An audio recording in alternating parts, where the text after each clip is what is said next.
Okay, we're going to get started. This is Michael Morris. I am Senior Strategic Advisor. Many of you know me as the founder of National Disability Institute. I want to thank so many of you who signed up to be with us today from every state in the country. And this represents an almost unprecedented level of cooperation among some 18 different national disability organizations to share with each other and you the impact that we are all currently experiencing from the coronavirus as it impacts the disability community. It impacts individuals, families, organizations, employers all across the country. I am going to first turn to Katie to just take you through some of the logistics of listening to the webinar and some of the features of the platform. And then we will proceed to the agenda. Katie? Hi, everyone. Listening to today's webinar, the audio for today's meeting can be accessed using your computer audio or by calling in by phone. If you select computer audio, please make sure that your speakers are turned on or your headphones are plugged in. If you do not have sound capabilities on your computer, or if you prefer to listen by phone, you can dial 1-929-205-6099. The meeting code for today's webinar is 267-803-587. Real-time captioning is provided for this webinar. The captions can be found by clicking on the CC button in your Zoom controls at the black bar at the bottom of the screen. If you do not see the captions after clicking the button, please alert the host via the chat box. You may also view captions in your browser at http://www.streamtext.net/player?event=NDI. If you would like to submit comments during the webinar today, you can use the chat box to submit any comments that you have throughout the webinar, and we will direct them accordingly. There will be a survey sent out at the end of the listening session for you to share your additional comments. If you experience any technical difficulties during this webinar, please use the chat box to send a message to the NDI host, which is listed as NDI Webinars, or you can email hprice@ndi-inc.org. Please note that this webinar is being recorded and the materials will be placed on the National Disability Institute website, and you can find that by going to nationaldisabilityinstitute.org, navigating to the Resources tab, and then Webinars. And Michael, I'll turn it back over to you to go through our agenda and start introducing some of our speakers today. Thank you, Katie. The agenda, as you see, our purpose, as I said, is to help us collectively as the disability community understand the impact of the coronavirus pandemic on people with disabilities, their families, and service provider agencies. We are going to hear first from staff from the Office of U.S. Senator Bob Casey, who has been now for numerous years the leading public policy advocate on behalf of people with disabilities, to give us a short update on what's going on Capitol Hill to address through funding and legislation the impact of the coronavirus. We are then going to call on one or two leading federal officials to share a bit from their perspective. And then we are going to hear 5 minutes each. I will keep a fairly strict time lock of 5 minutes to hear from the 17 or 18 national disability organizations who will share what they have learned from their community, whether it's members, affiliates, public agencies, private not-for-profit organization members, so that we get a collective view of what people are facing, what organizations are facing in communities across the country. We will then share with you some important resources. Some are public, some are privately developed, and we will ask you to take a survey that will help us gather further information on the impact on the disability community. There will also be, during the course of the 5-minute presentations, a series of pop-up polling where you will be asked questions, and I believe it will share with you. You can respond live during the course of this event. And we will share all comments we learned today. Not only is it being recorded, but we will develop a summary that will become available through the NDI website and through the participating organizations. So with that, let me turn first to Senator Casey's office. And Senator Bob Casey is the ranking member of the Special Committee on Aging. And Michael Gamel McCormick, have you joined us, or a member of your staff? I am here, Michael. Okay, great. Can you give us some sense of an update? I know things are tremendously in flux, but what can you share with us, and particularly the leadership being taken by Senator Casey? Thanks, Michael, and thank you for inviting me. I just want to say that before we start that, I represent a number of offices that have been working on disability policy issues, both in the House and the Senate, and that includes Senator Murray with Kim Naxtat, folks over in the House, including Representative Dingell and others, and other offices in the Senate too. So there have been a ton of folks working on disability policies, from nutrition to home and community-based services to testing, COVID-19 testing, and just really appreciate their work. We're at a point right now where there is... Hey, Michael, I'm so sorry to interrupt you. We're just getting some comments in the chat that some people are having a little bit of a hard time hearing you. Okay. Are you able to turn up your sound at all, or just speak a little more loudly? Katie, help us now.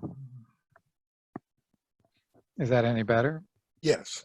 It does seem better. Thank you. Sorry to interrupt. Go ahead. No problem.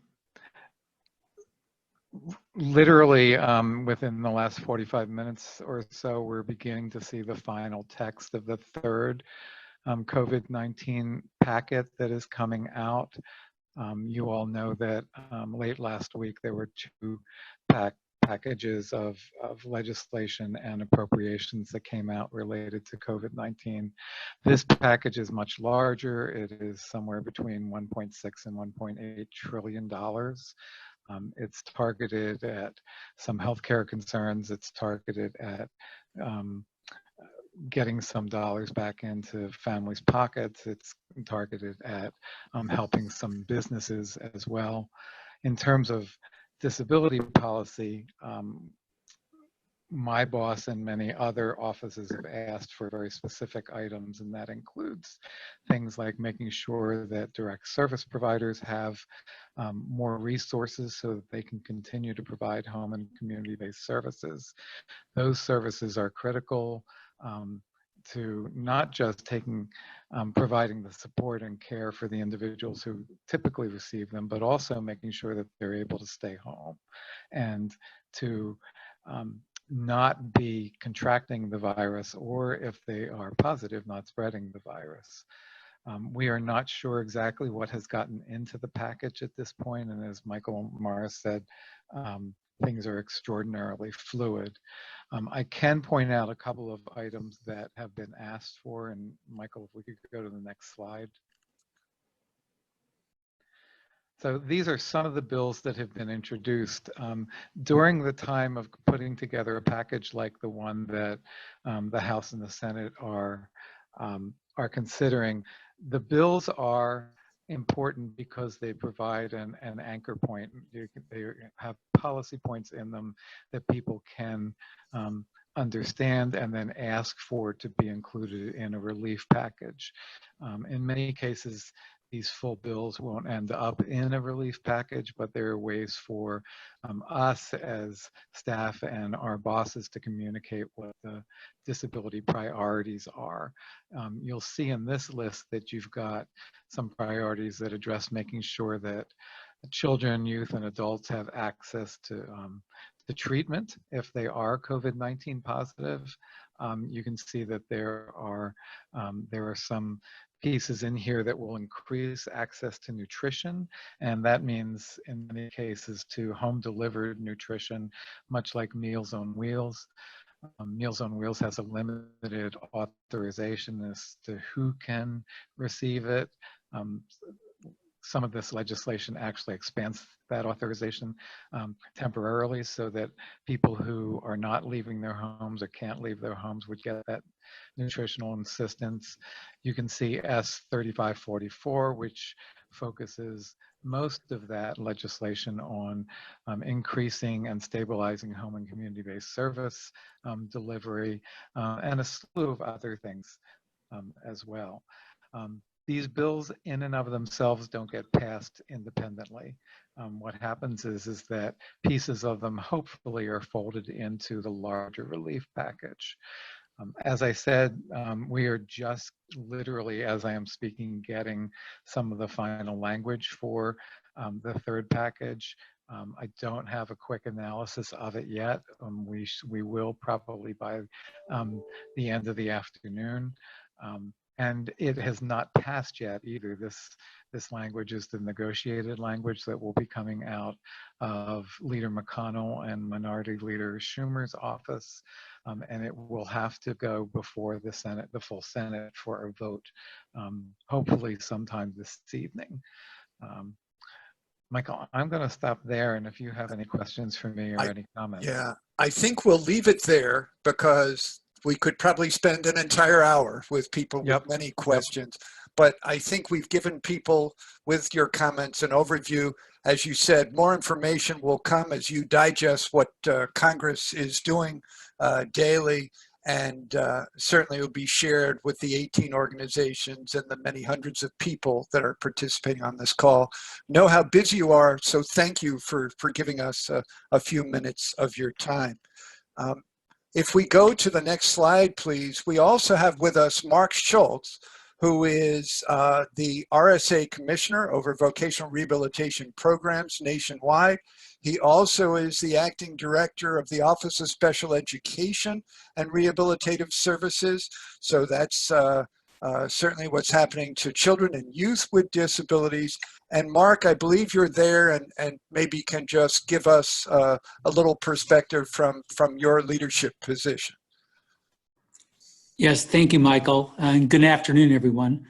And just to repeat, my name is Mark Schultz, and I'm the Acting Assistant Secretary for the Office of Special Education and Rehabilitative Services. So first, I just want to thank everyone involved, the partnering organizations that have created the opportunity for this listening session and participating in this as well. So the opportunity to hear from you, I think, and the experiences of the disability community will help, and the possible solutions will help us to be better informed, and that your voice is able to be heard, and that it will improve the quality of our services and supports.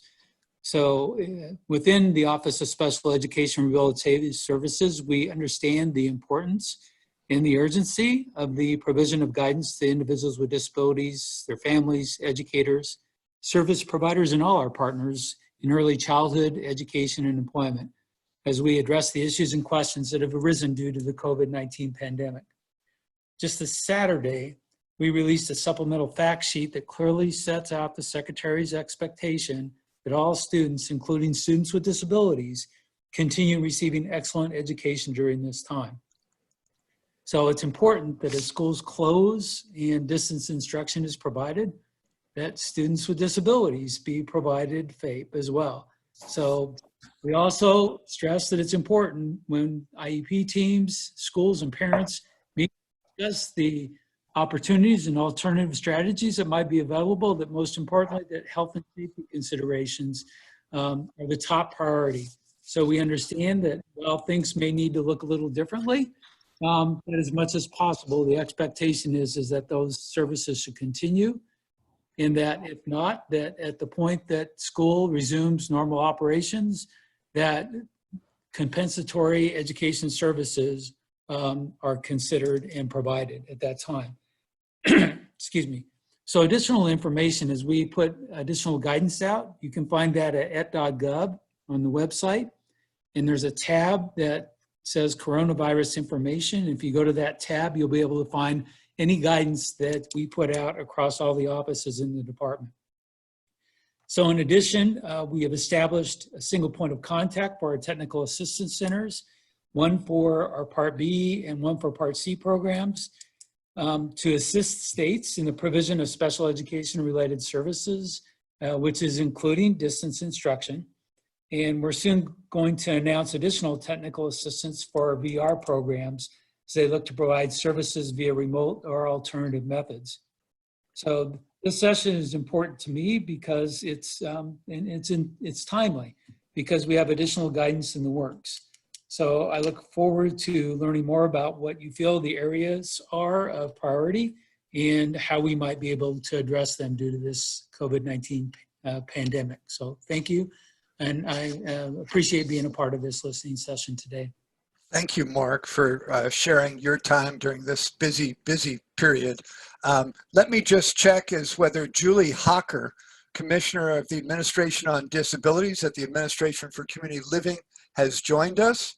Julie, have you joined? And it was possible she might not be able to do it today, and she'll be with us tomorrow.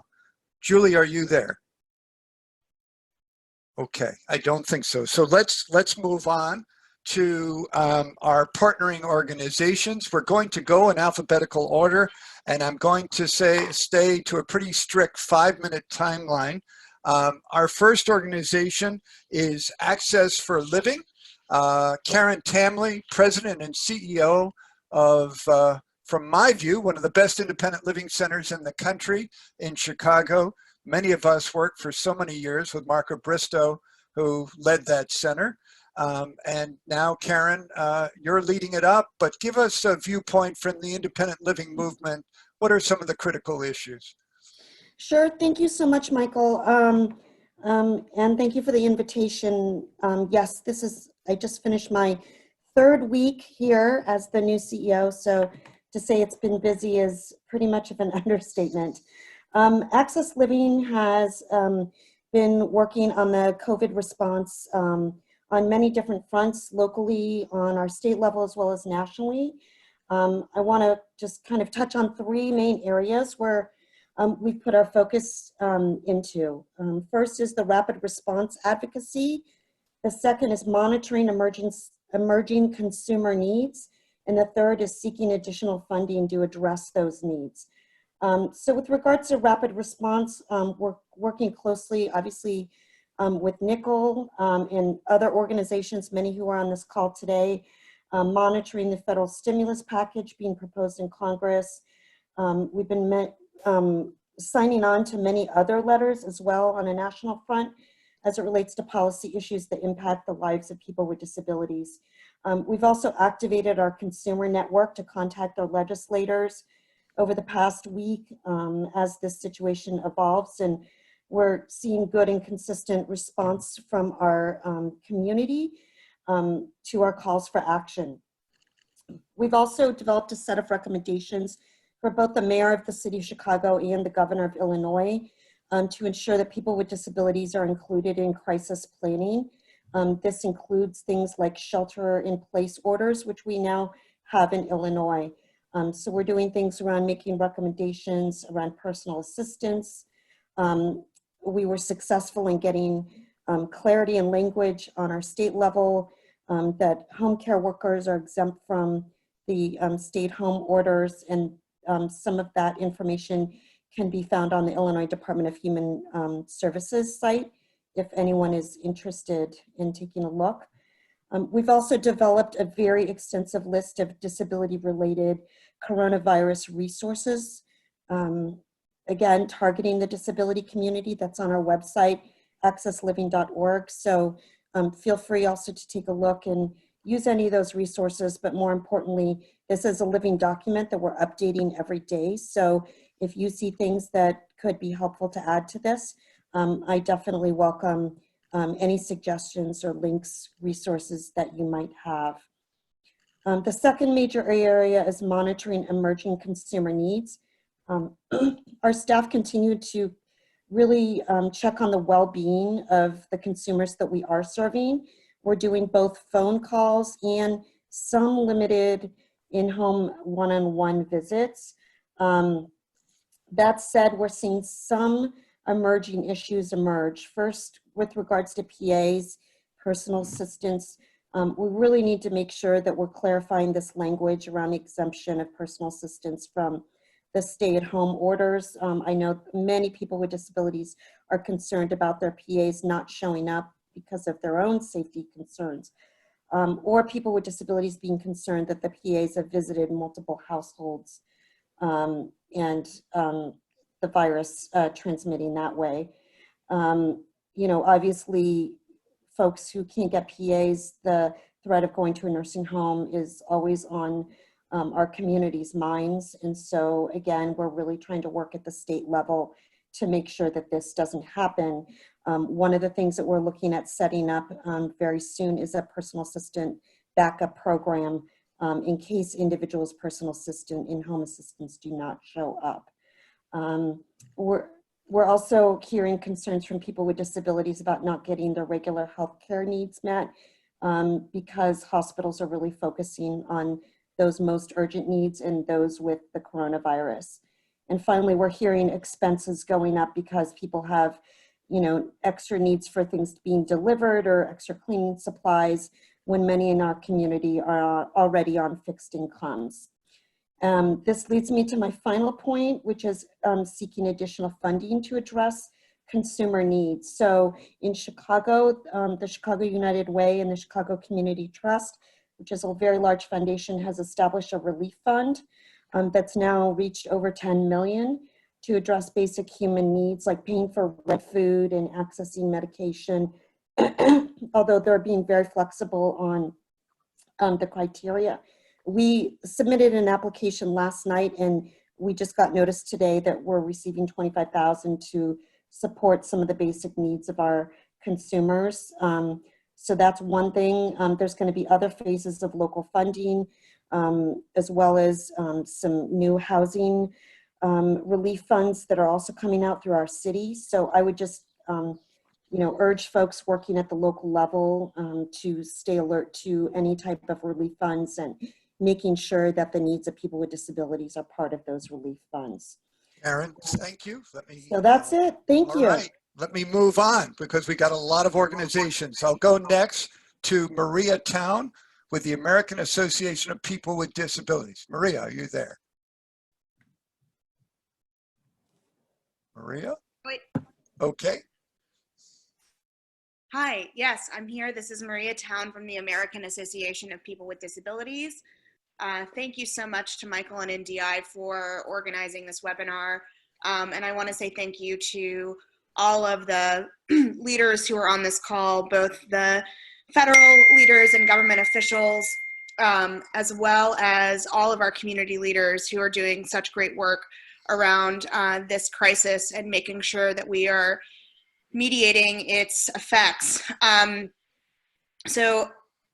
The American Association of People with Disabilities has been advocating at the national level to make sure that the needs of the disability community are met by the various coronavirus response and relief packages that Michael Gamble-McCormick was describing earlier.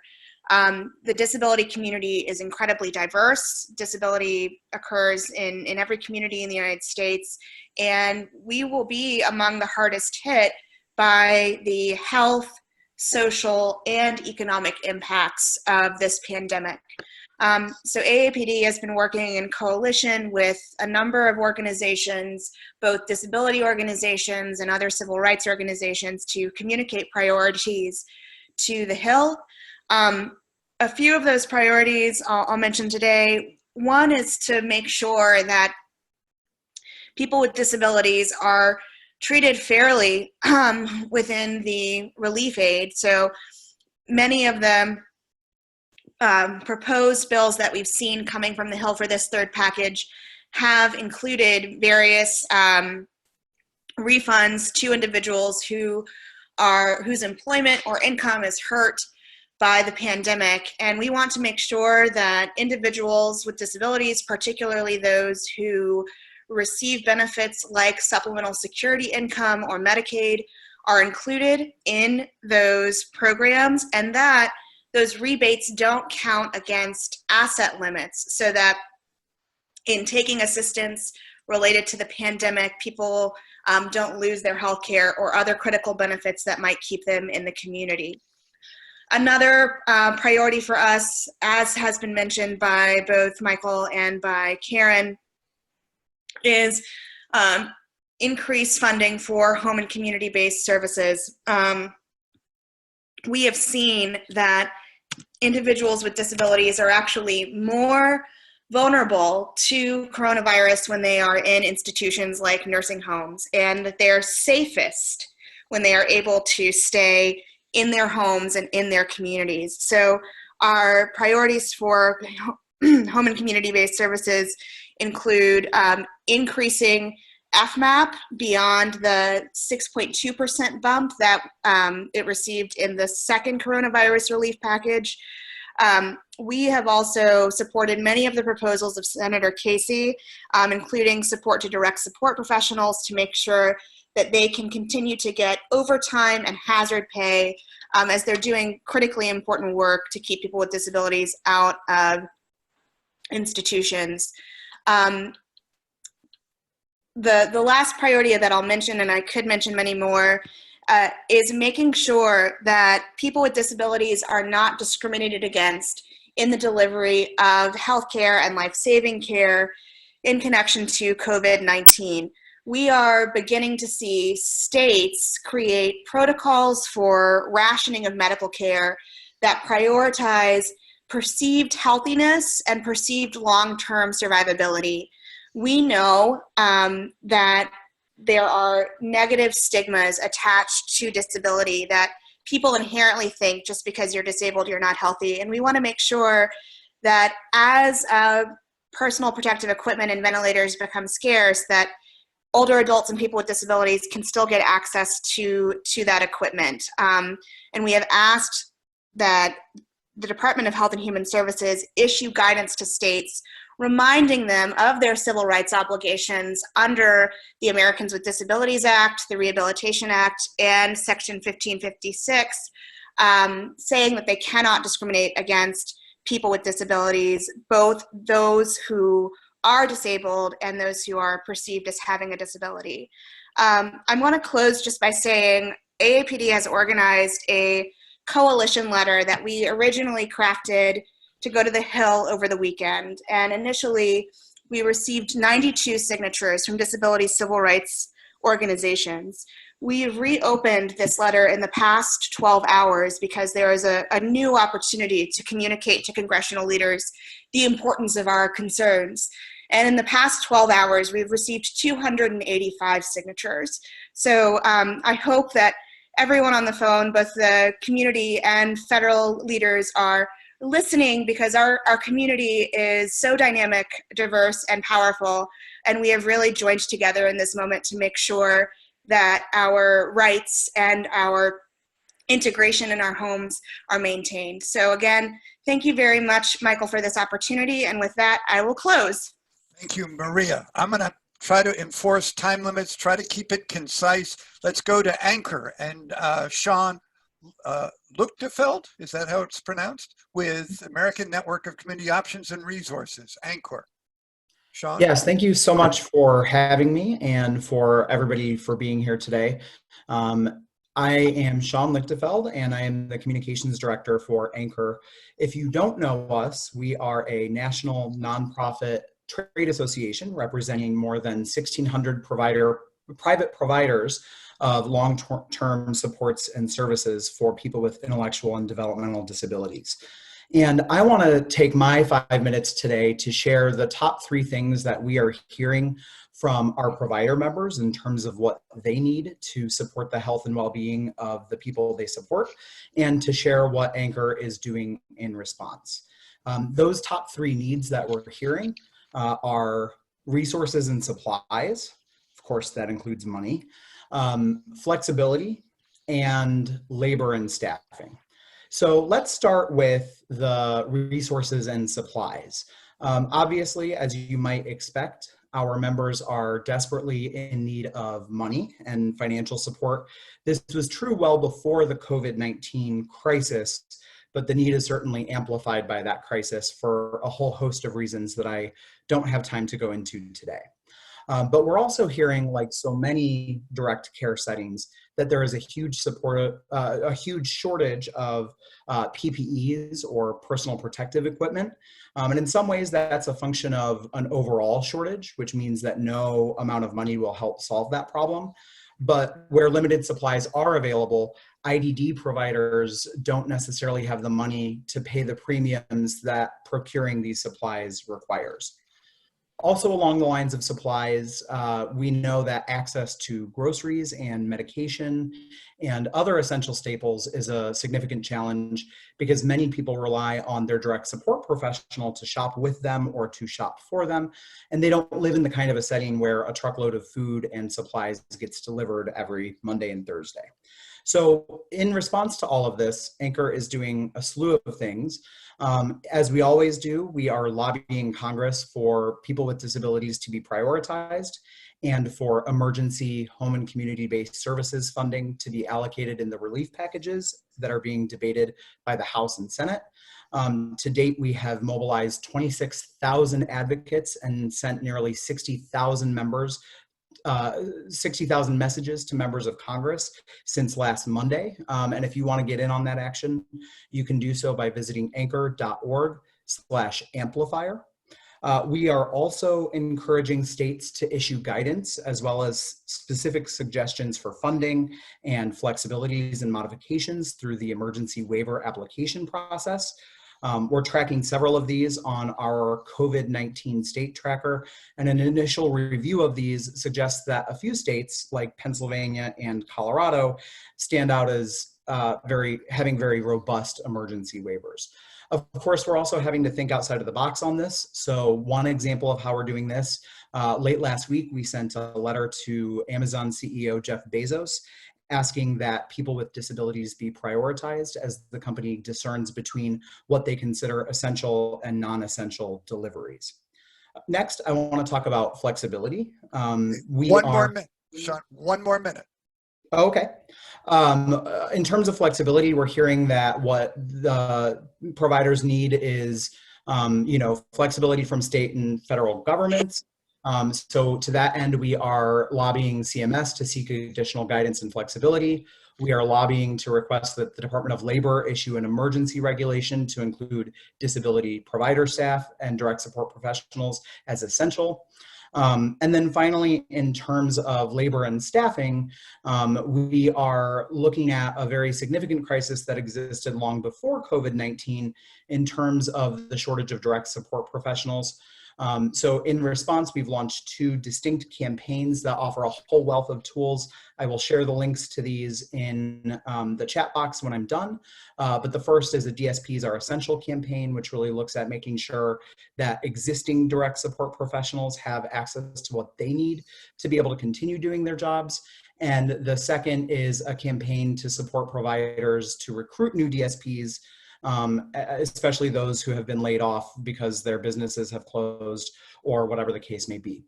We're making everything COVID-19 specific on our website free to access, regardless of whether you're not a member. So like I said, I'll share all of these tools and links in the chat box, and I hope that you find them to be useful. Thank you so much for having me, and we appreciate your continued advocacy. Thank you. I'm going to now go to Denise Roselle with the Association of University Centers on Disability. I'm a little bit out of order. If we can. I was just going to say, that took me by surprise, Michael. Yeah. Okay. This is Denise Roselle. I do not match the slide that is on your screen, just in case you're wondering. Katie, Katie, can I you am- switch the slide to AUCD? I am the Director of Policy Innovation for AUCD, the Association of University Centers on Disabilities. For those who don't know AUCD, we are the national network of university-based interdisciplinary programs. We represent the 67 UCEDs, University Centers for Excellence in Developmental Disabilities, the 52 LEND programs, the Leadership Education in Neurodevelopmental Disabilities, which is a training program for early career professionals, and the 14 Intellectual and Developmental Disability Research Centers. As you can tell by that, we are kind of a vast array ranging our network from people with disabilities, families, providers, and researchers, primarily in universities. What we've been doing is connecting with our networks and then trying to connect those networks, as many of the other groups on the line are, to policymakers and to agencies. This crisis has laid bare some of the systems gaps that we already know we have, and we're trying to highlight those to members of Congress and to agencies so that we can continue trying to make improvements as we move forward. So a couple of things I want to highlight for you. The things that we're really prioritizing, much of our network is engaged in frontline efforts to meet needs, meaning they provide clinical care, they're transitioning to telehealth, they're identifying people whose basic needs are at risk. And within that, we're advocating by feeding information about those groups that are not getting early attention. For instance, you're not hearing much in the news or from Congress about children who are at risk because of their disabilities. And so that's one of the groups that we're really highlighting. Another group we're highlighting are people with disabilities who can't get regularly needed supplies. We are hearing a lot from our members that in communities, everything from the rationing of medical care that Maria talked about a moment ago, shortages of prescription drugs, particularly where they're being mentioned in the news. How do you do that, and how do we make sure that that continues to happen, that people can get their drugs, they can get their supplies? These are the kinds of issues that we are trying to highlight at the moment. Secondly, that's the first group of those issues. Secondly, we are highlighting a deep and ongoing concern and attention to civil and human rights. The ADA, the protections and civil rights protections in the ADA, under the Olmstead decision, IDEA, voting rights, all of that. We're particularly worried about risk to institutionalization, people not being able to stay in their homes, wherever those homes may be, particularly when they're in their communities, as Maria mentioned a moment ago. So we're tracking that. We're trying to get more information and pass along information on the barriers that we're seeing in work and education. Many of you may have heard about the threats to IDEA, the threats that there would be a waiver of IDEA under this pandemic. Now, thank goodness we seem to have fought that back, not entirely, and we continue to talk about that. But the idea that students might not be entitled to FAPE, or that if schools, we continue to hear from school districts telling us that they're not offering any services to any students because they are afraid that they can't offer FAPE to students with disabilities. So people with disabilities, again, and students with disabilities become the scapegoats in those situations where it doesn't have to be so. And there's some guidance from the department that Mark Schultz referenced earlier that responds to that. And then the risk of isolation, not being able to get out into your communities and what that means for people, and the civil rights that are attached to that as well. And then lastly, we have growing concerns that we're highlighting about how to maintain systems that have been built over years. How do we make sure that SSI and Medicaid and Medicare and VR and other types of work supports and other types of supports that exist for people with disabilities continue after this, well, continue now, and then continue after this is over? You know, how do we affect the workforce shortages that we're looking at now with DSPs, with others? How do we make sure that funding for all of the services that people with disabilities need is not at risk due to an economic slowdown? Obviously, we know that Medicaid, for instance, is a counter-cyclical program, meaning when the economy gets bad, Medicaid Medicaid needs increase. Well, what do we do about that as we're moving into this economic downturn? I want to highlight a couple of things that we have available on our website. It is aucd.org. We have a number of, first thing I should say is the vast majority of our materials up there, the disability policy blog, disability policy news, and our alerts are in plain language. We work really hard to make sure that the things that we put out are in plain language so that everyone can access them. As my colleague Liz Weintraub would say, all means all. Everybody needs to be able to access. So you can go look at those. The newest policy blog is by our interim executive director, John Sheeta, who is talking about the pandemic and the issues that we're seeing arise. I also then finally can't get off without telling you to go look at, or suggesting you go look at, Tuesdays with Liz. If you just Google Tuesdays with Liz, it is a policy program, a YouTube channel with Liz Weintraub, who does weekly 5-minute interviews with everyone you can imagine. But as this pandemic is moving through, there are a number there around advocacy and how to advocate and why to advocate, and around, there's one on 101s for Medicaid. As you're trying to understand a lot of these things, there are issues, as you and others who you work with, there are issues up there that you can use, and they're short 5-minute videos that are available for free to anybody who wants to use them. So again, Tuesdays with Liz.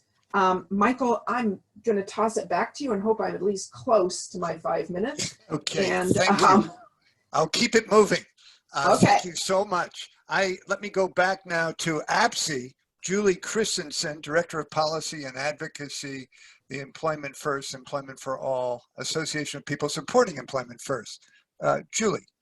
Hi, everyone, and thanks for inviting us. I just want to give a shout out to everyone on this call who I know is working really, really hard right now. The Association of People Supporting Employment First, or APSE, is a national member-based organization that's dedicated to improving employment outcomes for people with disabilities. And our members include supported workers, supported employment professionals like job coaches and job developers, state workforce, vocational rehabilitation, and Medicaid representatives, and a lot of other stakeholders who are committed to promoting the principles of Employment First. And we share a lot of the same concerns as many other partners on this call, so I'm going to stick to the work that we are doing specifically in the area of disability employment. So of critical concern to us is ensuring that supported employment and other employment services remain operational and available in states. We're hearing from our members that employment services are becoming harder and harder to access. As an example, one of our providers noted that they had to lay off 65% of their job coaching staff last week.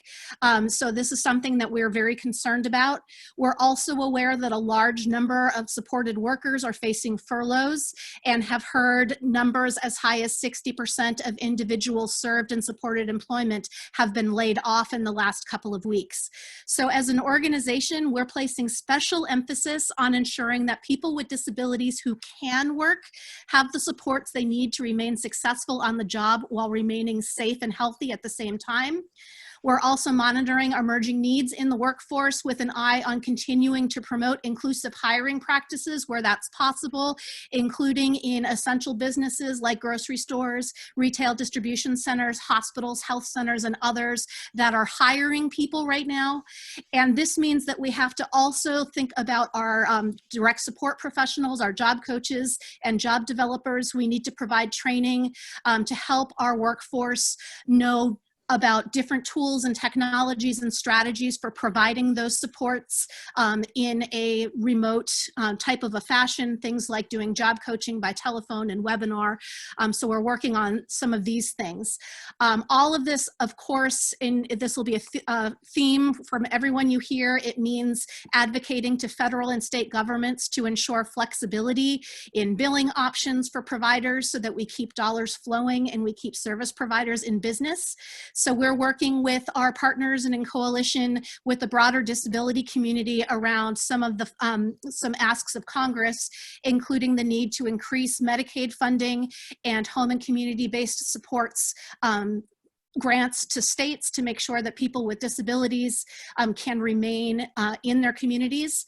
We need to classify direct support professionals, including employment specialists, as essential staff. That's actually work we're doing with governors at the state level, and making sure that we are providing, or that stimulus packages include emergency income relief for people with disabilities and their service providers. And that also includes advocating for small business loans to be available for the not-for-profit sector, including organizations that receive Medicaid funding during this crisis. So we're doing a lot of work right now. Grateful to everyone for their help in addressing this crisis, and we are available as a resource related to disability employment for anyone who needs to reach out to us. My email is pretty simple. It's julie@apse.org, and I'll turn it back to you, Michael. Thank you. I'm going to go next to Audrey Bush with the Assistive Technology Act programs. Thank you so much, Michael, and thank you for inviting us to be on today's call. For those of you who don't know, our association represents state Assistive Technology Act programs, and there's one in every state and territory. So we have 56 programs that are charged with basically allowing folks to access assistive technology and also giving them the ability to acquire assistive technology. So what we have found coming as over kind of unfolding over the past 10 or so days is the need for our state programs to build a telepresence in order to continue with the direct services that they provide, as many states have been forced to actually halt device demonstrations and also device loans to consumers during this time. Which is something that they do not have the infrastructure currently to do. Additionally, they are needing to respond to a new demand for technology at the state level for consumers to have device loans and to have these loans on pieces of assistive technology for a longer period of time than normal. And this could be for a current need or a newly developed need, possibly because of a virus. And also we're seeing a need for assistive technology to combat social isolation. We need to be able to purchase new devices in order to meet the demand at the state level. Also for these, for the consumers and the wait lists that we're seeing already starting to build, and also to circumvent all the sanitization issues that some of our states are also experiencing. We're also seeing that assistive technology may be a possibility for someone to start using in case one of their, maybe there's a different piece of assistive technology they can use if a caregiver does come down with the virus and is unable to be there to support them. Additionally, we're seeing obviously the world shift to an online digital platform, which creates an increased need for ICT accessibility demands across states with state and local government websites, but also with local businesses. And our programs have the skills to help work with these entities to ensure full accessibility of the websites with state entities. And also we're concerned that our programs won't have the proper sanitization materials to really sanitize any of the equipment that they would reuse to loan out to folks, which is why it circles back to that need also to buy some new devices. We also find that public awareness is a key piece right now to all of the efforts, as the services our programs provide are most likely not known for some of the people that for the first time have an acute need for assistive technology. So our state programs are trying to really ramp up efforts in terms of their digital presence as well, to get the word out about what they can do to help serve the consumers in their states. So in order to address the new needs that we're facing in this new world and challenges that they have, and to also continue to provide services since our programs are shutting their doors, is to really work to also communicate these needs to Congress and also include them and hopefully get supportive funds, funds to support the new efforts that they're making and any stimulus packages that come through. We're also working to ensure our services are also deemed essential by state, by governors. And also, we're trying to build out best practices for service via telepresence, since this is a new way of providing our services. And we are also looking to seek guidance from our lead agency, the Administration for Community Living, regarding flexibility with how our funds can actually be spent in order for us to provide a more nimble response to the current landscape at the state level. Okay, thank you so much. I'm going to keep us moving. Autism Society, Chris Banks. Yes, good afternoon. Thank you very much. Appreciate it. So the Autism Society of America is the nation's largest and oldest organization representing individuals with autism and their families. We have 77 affiliates across the United States who are providing information and referral, community-based services and supports for over 650,000 people. We also have a helpline, for families that provide services in English and Spanish. I think there are three points that I'd like to make. We have to focus on some day programs and jobs, which has been mentioned before by both Audrey and Maria. We have to look at what school closings mean for those individuals and their families. We have to look at what our affiliates are saying about their organization and what it means. And lastly, we have to look at independent adults with autism and the impact this will have with them. I think people with autism are affected in many ways. Students have been sent home early from intervention services, K-12 school programs, and post-secondary education programs. This act is preventing them from getting important services besides the education that they are receiving. They are no longer receiving behavioral health services, occupational therapies, speech and language therapies, mental health services, and for some, either a free or reduced free meals at school. This may prevent, in addition, now that residential and day programs are closed, services and caregivers will be asked to fill the gaps. Autism spectrum disorder is a developmental disability that causes individuals significant social, communication, behavioral challenges. Parents will now have to care for their children in ways that they were not prepared to do so.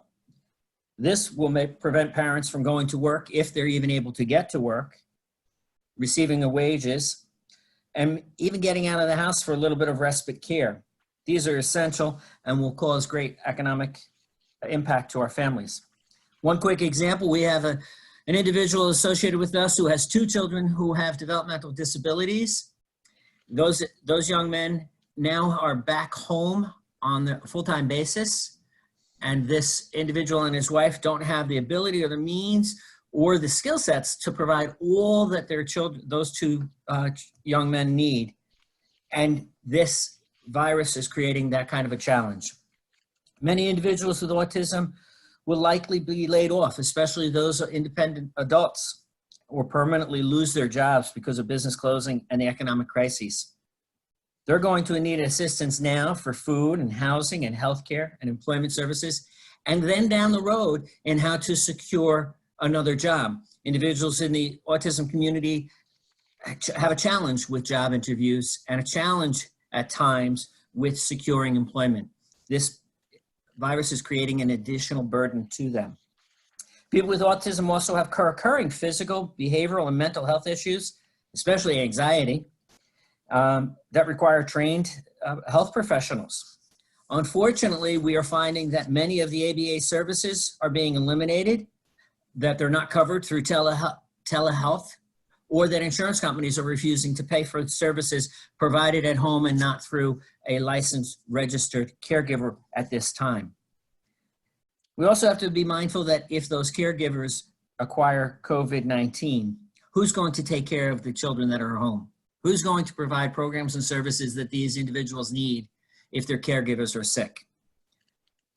Lastly, I would say that our affiliates are most worried about how they're going to stay in business.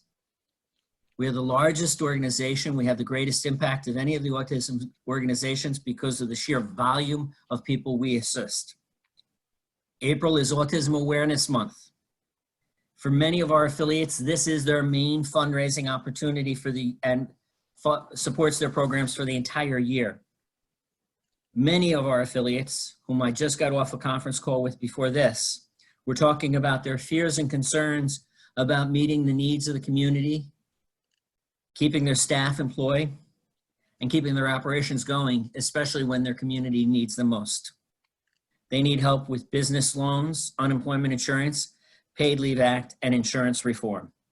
On behalf of the Autism Society of America, I thank you for making this available, and I'm most grateful that Michael Gamble-McCormick is a part of this conversation and a part of the solution. Thank you. Thank you. Let me go to the Basildon Center. Jennifer Mathis. Jennifer?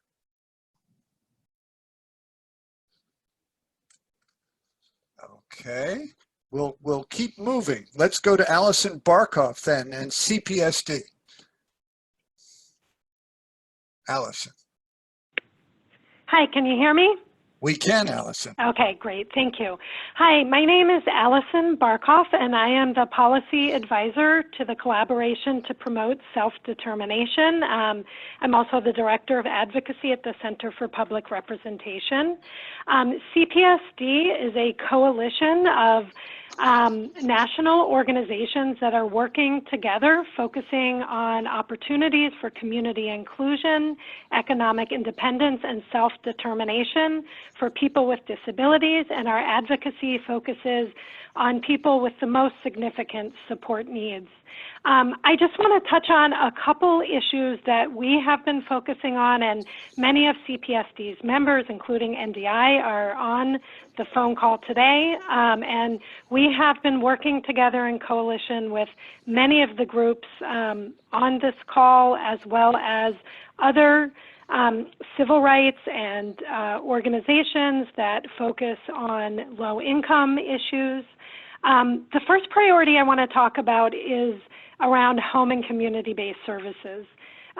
We have been seeing across the country programs closing, whether those are the types of employment supports that Julie at APSE talked about or other day programs. And as workers are becoming infected and ill, we're going to have even more of a crisis with direct support professionals. We have been fighting very hard to get increased funding in all of the COVID-19 response bills. In addition, we have been focused on the very likely possibility that family members are going to have to step in for professionals, care professionals, and focusing on advocating for paid leave. Paid leave was part of the last bill passed by Congress, the Families First Act, but it did not include paid leave for caretakers, family members of adults with disabilities whose programs have closed or whose care workers are ill. And that's been a very big advocacy point that we have been working on and very much hope to be addressed in the next bill. The other focus on home and community-based services, and I think someone else referred to it, are the emergency waivers that different states are putting in place. The federal agency that oversees states' Medicaid programs, the Center for Medicare and Medicaid Services, or CMS, has put out guidance to states about ways they can ask for flexibilities in a broad range of things to really help them increase access to critical services, bringing on new providers, waiving pre-authorizations, and that's a really important opportunity for stakeholders in states to really be working with their state agencies on. This is one place where people can make a very big difference in what's happening in their states. A second area that we have been very active is around, and Maria touched on it, the rationing of care. We are already seeing states and some medical centers developing policies around if there is not enough access to care, so insufficient ventilators, for example, how decisions would be made and who to prioritize. Civil rights laws absolutely apply, and hopefully people are aware that a group of us filed yesterday a complaint with HHS's Office of Civil Rights about discrimination in Washington state's policies, and we are working with state advocates in other states looking at similar policies and potential additional complaints. This is another place where state advocates can be active. You know, a lot of people are proactively trying to work with their state governors, with their state agencies in developing policies that do not discriminate against people with disabilities. I know there have been some letters in California and advocates in North Carolina, and others are starting to work with state agencies, and I think this is a really important time for stakeholders to engage, as well as if you are aware of discriminatory policies, you can feel free to contact me or a number of state protection and advocacy organizations have been involved in tracking this issue. And then the third issue I just want to briefly touch on, because I know others are going to talk about it, is the importance of continuing to advocate that all students are included in educational opportunities. As schools are closing and we're moving to distance instruction, it was really great to hear from Assistant Secretary Schultz. The guidances that have come out are really important in highlighting the rights that students with disabilities have to be able to access that learning. We know that states are going to need more funding. That's been a very high priority area for us, and we are continuing to make sure members of CPSD have been really active in advocacy with Congress to make sure that there are not limitations in students with disabilities rights in any of these bills. Finally, I will just mention that many members of CPSD are putting out information and alerts. We have a web page that I can put as a resource in the chat box. It's protectourmedicaid.org. Protectourmedicaid.org. We have a COVID-19 page that includes updates on all of the federal legislation that's been passed and introduced, resources from federal agencies that impact people with disabilities, whether we're talking about the Centers for Medicare and Medicaid Services, Administration for Community Living, and the U.S. Department of Education, and other advocacy resources for people to both engage in federal policy advocacy, but also really trying to make a difference in your own state's responses and making sure the needs of people with disabilities are included.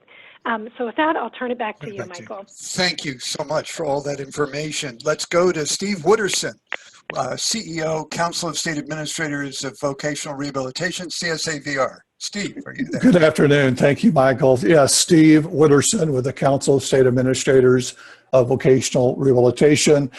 We represent the public vocational rehabilitation agencies across the country, the 78 unique agencies in the states and territories and the District of Columbia.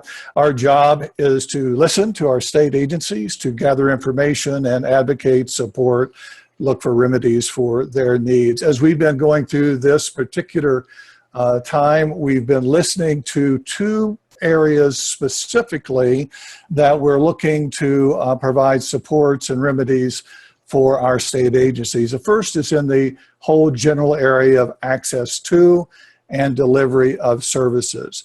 We know that in this stay-at-home, work-at-home environment, that many state agencies are following state guidance as far as state employees working from home, being able to get the technology, the services, and the supports they need to deliver the services to individuals seeking employment.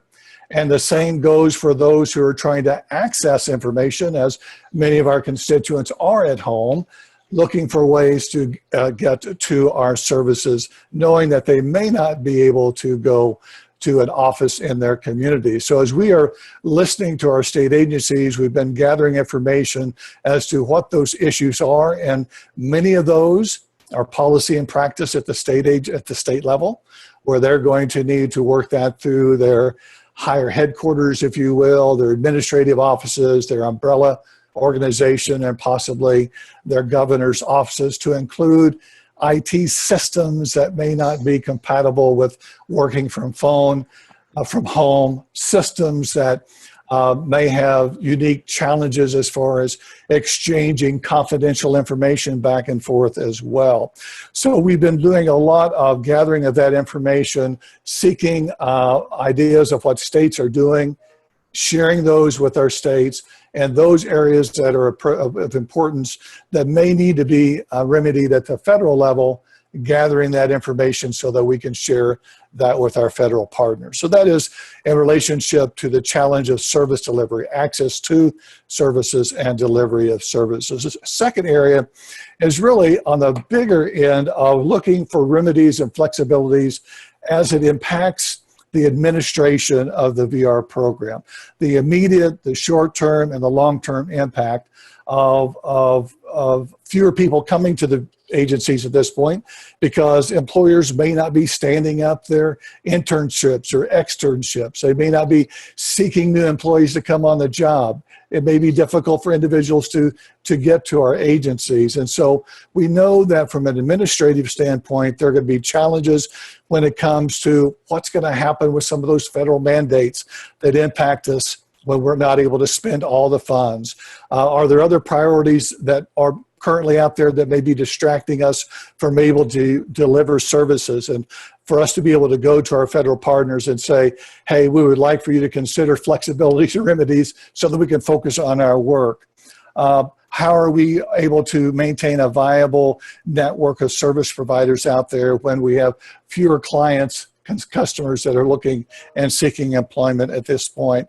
So we'll be coming to our federal partners, and our state agencies have been doing that nonstop, but we'll be formalizing that at the national level as well, seeking those remedies for both how we work through the challenges of service delivery and the impact on the administration. And Michael, as I close, for us as a community, there's a couple of areas that maybe we can band together to try and look for really positive impact on what's going on right now. One is maybe we can all advocate for our federal administration, for our national leaders to ensure access to information when there are briefings, when there are messages, when there's communication, that it's available to all, captioning, braille, language appropriate materials, sign language interpreters. And secondly, that we advocate for decisions being made at that lowest level possible. Maybe it's not all necessarily to be determined by the Secretary of Education, looking for ways to delegate those authorities for remedies and flexibilities to that local, to that lowest level. Michael, that's all I have. Thank you for the time. Fantastic. Thank you. Donna Meltzer, National Association of Councils on Developmental Disabilities. Hi there. Thank you so much, Michael, and everybody at NDI for making this happen. I'm the CEO of the National Association of Councils on Developmental Disabilities. I'm going to talk for a couple minutes about who we are and what our member councils are doing, and then I'm going to turn it over to Emily Cranking from our staff. She does communications for us, and she is a person with lived experience, and I'm sure she's got some interesting thoughts to share with all of us today as well. So for those of you who aren't as aware, we are a national organization. We have 56 member councils. So every state and major territory of our nation has a council that is comprised primarily of people who have intellectual or developmental disabilities. They are appointed by the governor, and then they have staff people who work with them to support the work of their council. These folks are out there doing incredible work across the country and are really focused on systems change, making sure that the systems in every community, whether that be housing, employment, healthcare, education, transportation, that all of these systems work well for people who have intellectual and developmental disabilities so that they can live their best life in the community. So right now, what we are doing as a national organization in light of the coronavirus crisis is as most of you are working on all of these big policy issues, making sure that a very strong piece of legislation will hopefully be passed tonight. We are sharing all of that information with our member councils so that they can then translate that information down to the state level so that they can be connecting with their governors and working with their state policymakers to really implement so much of what we hope our Congress will take care of in this third phase of legislation. We're also providing technical assistance out to our member councils, making sure that they have the ability and the wherewithal to do the things that they need to do right now to support people in their communities. And we're also producing a lot of materials, or sharing materials, and kind of being that warehouse of information for people who are self-advocates, people who have lived experience, who are very much in need of support right now, and just knowledge and information that is accurate, and helping them to work their way through this crisis. So I just quickly want to share 3 different quick little snapshots of different states and things that they're working on.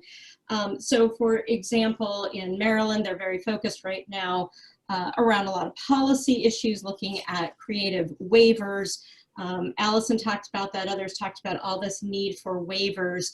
And so each of our states can do that so much better than our national organization, because they know the waiver systems and language in their states. So they are doing that, and we are sharing their templates and their samples with other states through our member councils. Maine reported to me today that they are providing or looking to use their council as a way to provide more technology and tech devices to people with intellectual and developmental disabilities, things like iPads or cell phones, so that people can stay connected, both to get good, solid information, and also to feel like they can be connecting with others socially in real time, and seeing faces and having people who are checking in on them and making sure that they are okay. And then all the way across the country, out in California, our California Council reported in today that their governor is really bracing for a massive crisis in the state of California, reporting that there may be as much as 50% of the population will be impacted by COVID-19. There could be as many as nearly 500,000 deaths over the next 8 weeks. They have been asked to really set aside their day-to-day work and focus in just fully on saving lives, getting good information out, making sure that through the council and their regional centers, they know where people with IDD are, that they are getting accurate information, that they have places to go if they can't be in their own home. They're looking at institutional and small group settings, and really just trying to work in collaboration with their state partners, the protection and advocacy agencies, and the UCEDs, and making sure that people have what they need. So we have a pretty broad agenda. We're working once a week, getting big information out via phone calls to our folks, and creating lots of materials, and making our website very robust and easy to access. With the remainder of my time, I want to— 1 minute is all I can give you. We've got to get to a lot of other groups. Go for it. Emily. We have Emily. Sorry, 1 second. Do you guys hear me now? Yes. Yes. Yeah. So as the communications intern, thank you so much for having me. And I work for the Run For It Now website that we do. And right now we are doing an article about the election and how the coronavirus will affect it, and why we like what we do with disabilities. So right now we are certainly encouraging to fill out the census bureau so you can count for the election, and we have all these resources for the census bureau. And keep on checking our website for the latest updates on the election. And we updated the calendar yesterday for the new dates. And and it's a really big time for the country and the politicians that people with disabilities can get heard despite this horrible pandemic. And I hope everybody is doing well. And thank you so much, everybody. Thank you, Emily, for sharing what you're doing. Okay, and thank you, Donna. Let me go quickly. Cheryl Bates-Harris with National Disability Rights Network. Cheryl?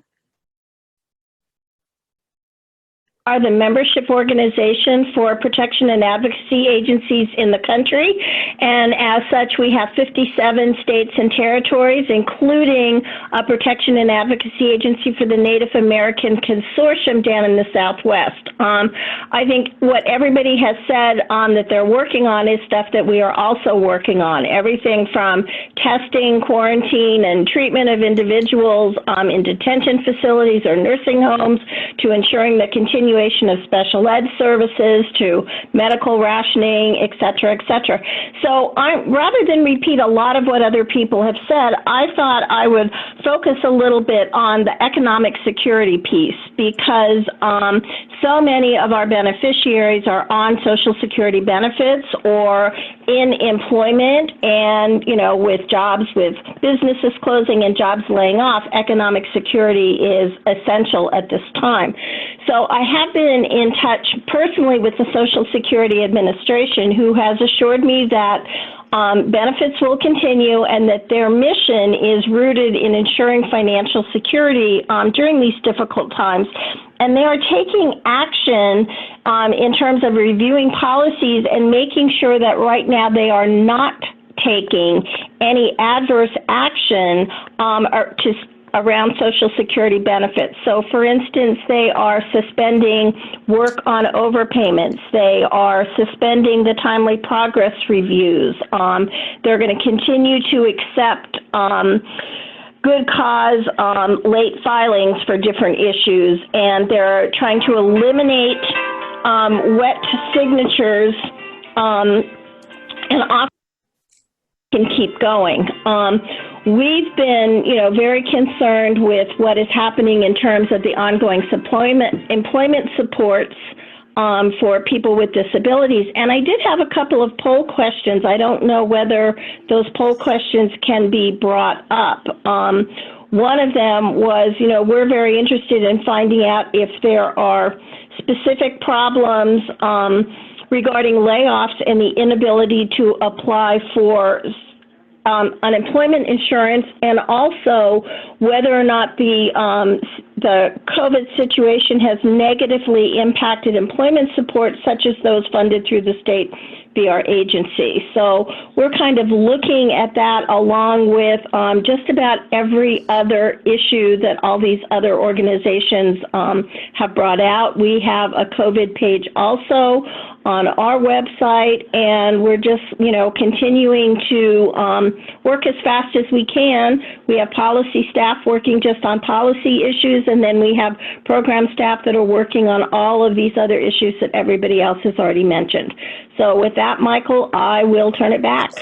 Cheryl, thank you. There are 2 poll questions up on the screen that you can respond to. Let's keep going.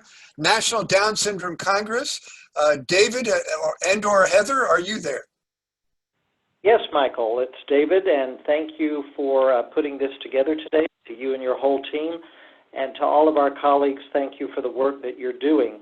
As Cheryl mentioned, by the time you get to our point in the call, many of the key areas have been covered, but we do want to just mention social isolation, which is a recurring theme that we're hearing. As folks are kept away from their jobs and day programs and community activities, we really need targeted funding for these programs and HCBS, as well as for direct support professionals. So I was delighted to hear Michael Gamble-McCormick mention that earlier.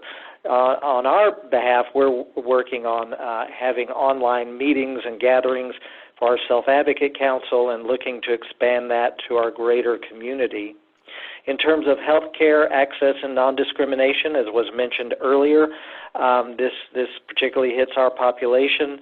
and we want to make sure that everyone has access to health care and prescription drugs and the like.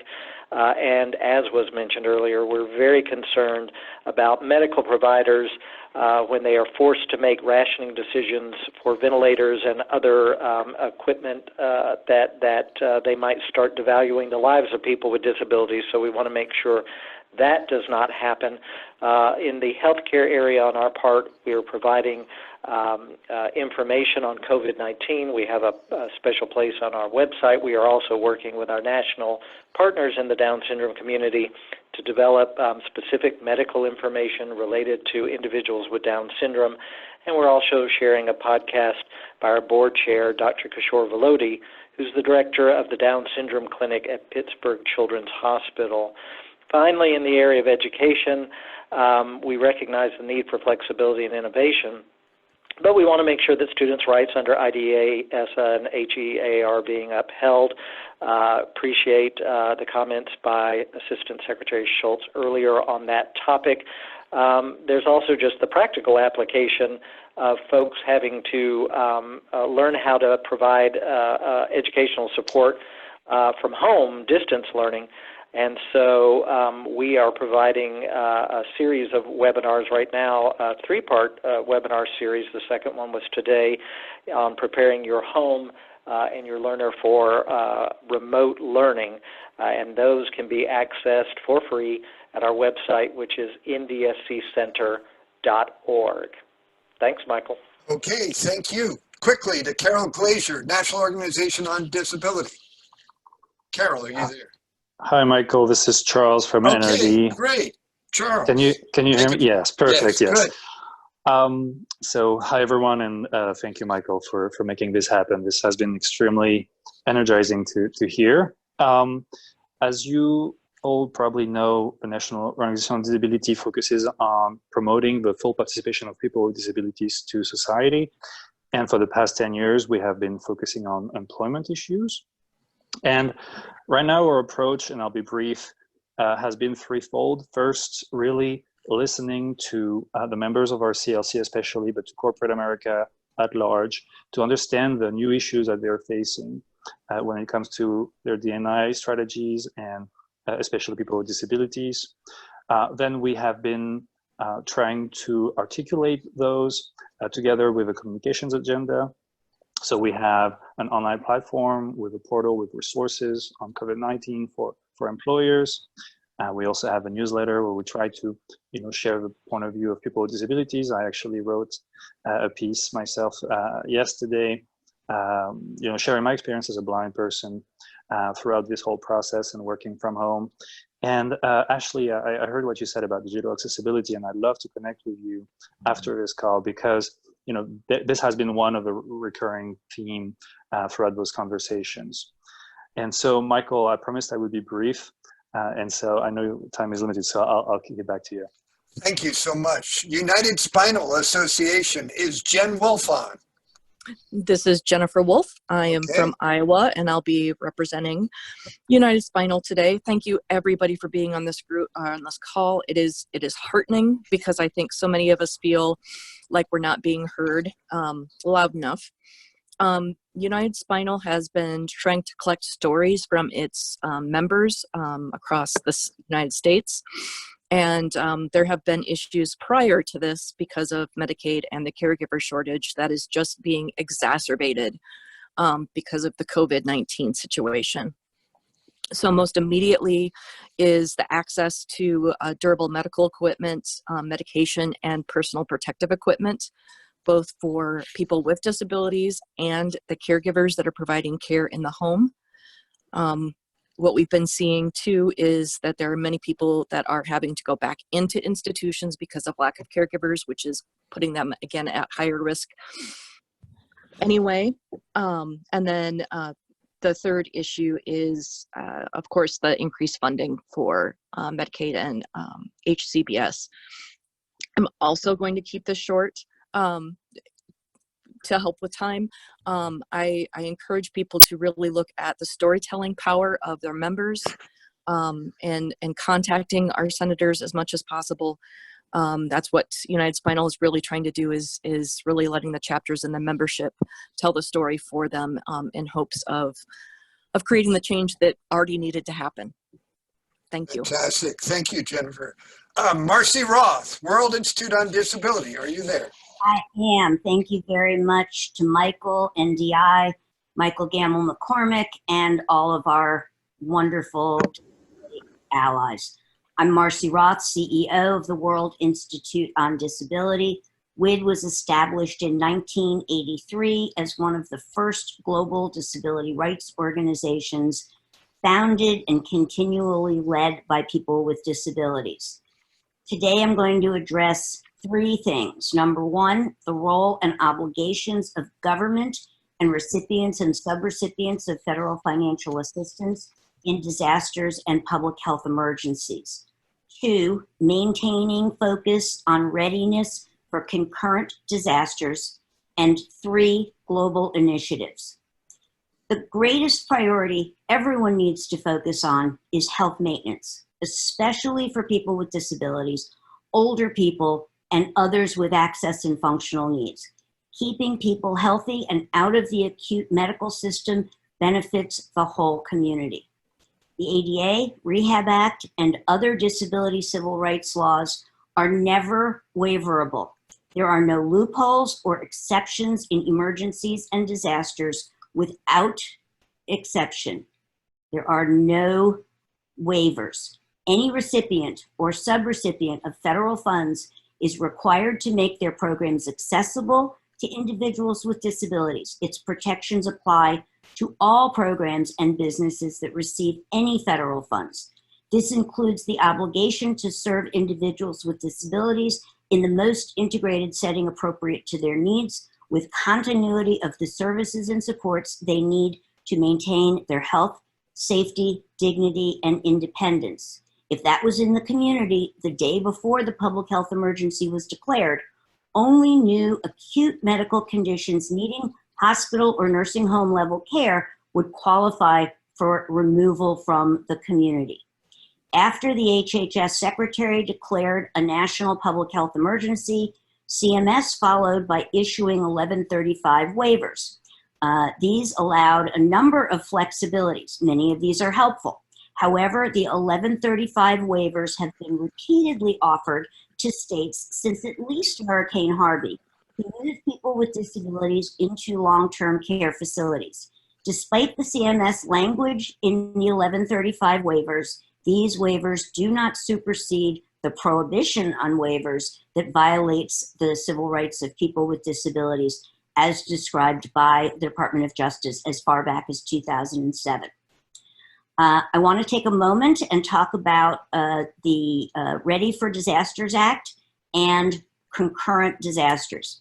WID is proud to be working alongside a coalition of disability organizations and allies led by the Partnership for Inclusive Disaster Strategies. We are continually pushing for passage of the Real Emergency Access for Aging and Disability Inclusion for Disasters Act and the Disaster Medicaid Relief Act. We must not overlook the very real potential for a concurrent hurricane, wildfire, tornado, earthquake, flood, or other disaster. Now is the time to pass these bills, including language that improves monitoring and enforcement of the rights of people with disabilities and communities in disasters and public health emergencies. These bipartisan, bicameral bills led by Senator Casey could be dropped right into the pending stimulus package. They are chock full of tools for improving accessibility and protecting civil rights before, during, and after disasters. WID works closely with disabled persons organizations and allies, focusing on sharing good and promising practices from across the world. We are collaborating with transnational business and industry partners to match their resources with disabled persons organizations, since the massive fundraising of the humanitarian industrial complex rarely trickles down to people with disabilities and disabled persons organizations. WID is looking forward, but ever mindful of the disaster-related failures of the past. Now is the time to stop repeating the same mistakes and being shocked when we get the same really bad results, once again, disproportionately impacting 61 million Americans with disabilities and well over 1 billion people with disabilities across the globe. I wish you all well and stand ready to work alongside to improve outcomes for everyone. Thank you so much, Marcy. I know we're out of time, but I'm going to quickly take you to, on the slide, are numerous resources, some of the first response from Congress, different summaries that have been put up. Very important is the CMS set of rules published just last week. If you go to the next slide, what you will see, the next slide, please. You will see that there is a whole slew of resources that the Southeast ADA Resource Center has put up. The Department of Labor has resources. Most federal agencies have done things. National Disability Institute, I would urge you to look at this new one-pager of steps you can do to promote financial health and resiliency for people with disabilities and their families. If you hit that link, you'll see about a 4-part set of strategies to address your financial health, find community resources, deal with your financial service providers, and set priorities and a plan to advance a better financial future. Next slide, please. There is the APSE alert. All of this is constantly changing, as you heard from Michael at the beginning of this whole event, and we'll try through all the organizations to keep people up to date. Next slide, please. And then I think it's very interesting because everyone is not only being hurt from a standpoint, living in fear of the health consequences of the virus, but all of this with the shutting of so many businesses, millions of people have been furloughed and put out of work, including hundreds and thousands of people with disabilities and the direct service workers who support people with disabilities, is the recommendations from the 3 federal regulators urging banks to make a number of changes to support people in this financial crisis. And we urge you to take a look at that as well. Next slide, please. So there is going to be a survey. Here's the link. We hope you will take it so that we gather more information from the hundreds of people who have been listening today. We do want to get your assessment of where you are. What's the greatest shocks? What are the greatest challenges? What would you like to see Congress doing? We urge you to talk with members of Congress. You heard that over and over again from all the organizations that were on today, and let you know that we will summarize anything we learned, put it up on our website. The recording of today with all the people who have spoken will be, and the slides will be archived on the NDI website. Next slide, please. So we stayed pretty close to being on time. 500 people stayed with us to the end. At our peak, we had over 700 people on. Really, the best part of today is our efforts to work together. We're working on different diverse parts of the disability community, from self-advocates to direct service providers to policymakers. It is imperative that we continue to have our voice heard as Congress and policymakers at a federal, state, and municipal level make decisions which must not leave the disability community in further isolation or further disenfranchised because of a lack of access to health resources and a lack of access to financial resources and the supports and services that promote, in this, the 30th anniversary year of the ADA, increased individual community integration, self-sufficiency, and economic well-being. So thank you all for joining us today. We appreciate it. and we will look at how, as organizations, we can continue to work together to build a responsiveness from decision makers in the public and private sector that do not leave people with disabilities behind. Thank you so much. And we will have another session tomorrow, very similar. We have 1,000 additional people who have signed up. So it is closed at this point, but we will also summarize what we learned tomorrow. Thanks again and have a great rest of the day. Take care. Bye-bye.